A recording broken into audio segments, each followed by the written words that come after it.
Siaran cara 3, saya akan menjelaskan tentang pengertian recognition.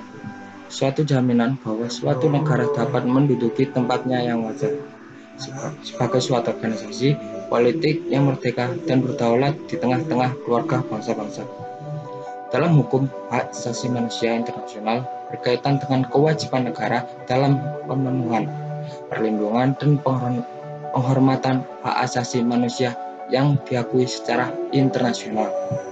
Tanggung jawab negara timbul sebagai akibat dari pelanggaran hukum internasional oleh negara, yaitu 1.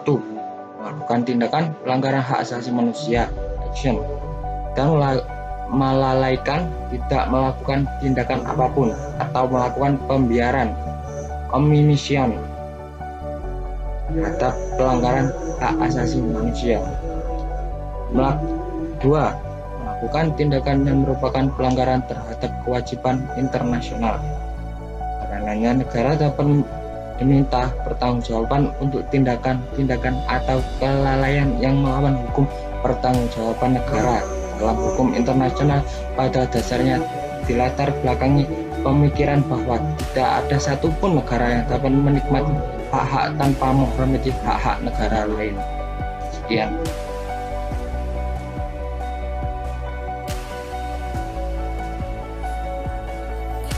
Saya di sini akan menjelaskan teori recognition.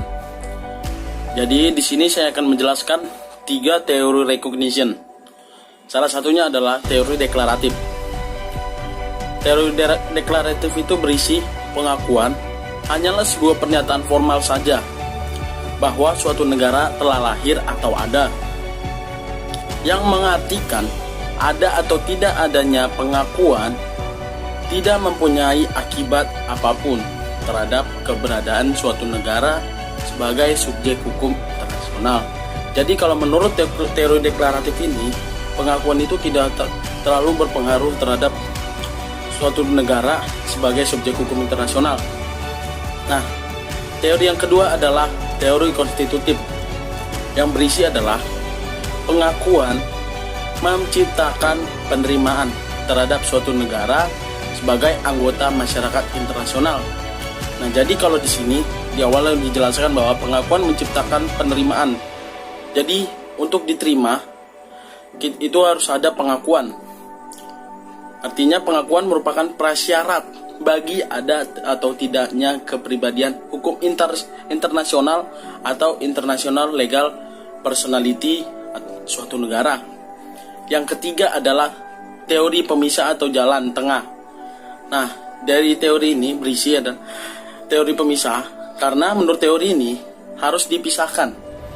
Kenapa sih harus dipisahkan antara kepribadian hukum suatu negara dan pelaksanaan hak dan kewajiban dari pribadi hukum itu? Untuk menjadi sebuah pribadi hukum, suatu negara tidak memerlukan pengakuan. Jadi di sini negara tidak memerlukan pengakuan.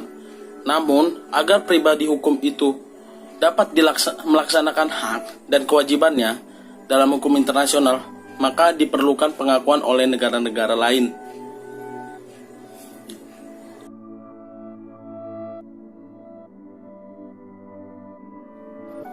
Ya, saya Bagus Mantan dan saya akan menjelaskan tentang jenis-jenis recognition.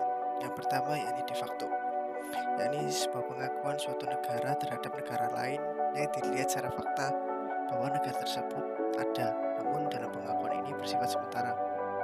Lalu yang kedua de jure, yakni sebuah pengakuan suatu negara terhadap negara lain secara tertulis dan dianggap sah sebagai negara yang berdaulat menurut hukum internasional, dan pengakuan ini bersifat permanen.